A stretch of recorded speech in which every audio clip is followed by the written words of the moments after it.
আমি মুক্ত জীবন আনন্দ, আমি হাম্বি, আমি ছায়ানট, আমি হিন্দু। নীরব হয়ে গেছে সেই কণ্ঠ, থেমে গেছে একটি প্রাণ। শনিবার শেষ বিদায়ে হাদিকে এক নজর দেখতে ভিড় করেন হাজারো মানুষ। দুপুর গড়াতেই জানাজার মাঠে নামে মানুষের ঢল, চোখে জল, মুখে শোক। হাদির শেষ বিদায় যেন ভারী করে তোলে সংসদ ভবনের গোটা পরিবেশ। স্বজনদের আহাজারিতে আকাশ বাতাস ভারী হয়ে ওঠে। কেউ হারিয়েছেন সন্তান, কেউ ভাই, কেউ বা প্রিয় সহযোদ্ধা কিংবা এক বন্ধুকে। শরীফ ওসমান হাদি ভাই আমাদের তরুণ প্রজন্মের একজন আইকন।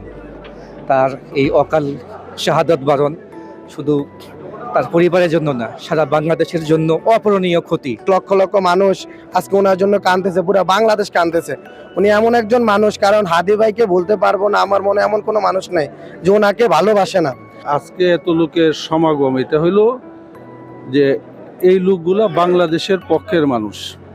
হাদি যেহেতু বাংলাদেশের পক্ষে কথা বলতো, দেশের স্বাধীনতা সার্বভৌমত্বের পক্ষে সে অবস্থান ছিল তার, এবং জুলাই বিপ্লবের যে স্পিচ সে ধারণ করতো সত্যিকার অর্থে, এই জন্য বাংলাদেশ আজকে তার পক্ষে। জানাজায় অংশ নেন লাখো মানুষ। সবার একটাই প্রার্থনা, হাদি যেন পায় শান্তির ঠিকানা।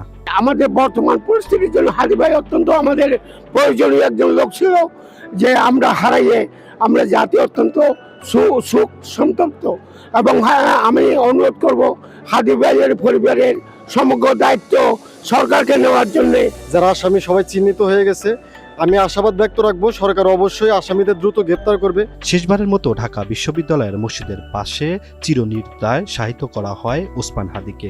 শূন্যতা আর নীরবতায় ঢেকে যায় পুরো কবরস্থান। হাদি চলে গেছেন, রেখে গেছেন গভীর শোক। এই শেষ বিদায়ে হাজারো মানুষের উপস্থিতি বলে দেন হাদি আছেন হাজারো মানুষের হৃদয়ে। বাংলাদেশে মানুষ মনে রাখবে হাদি ছিলেন প্রতিরোধমুখী কণ্ঠের এক বিপ্লবী। Imran Hussain, NTV online.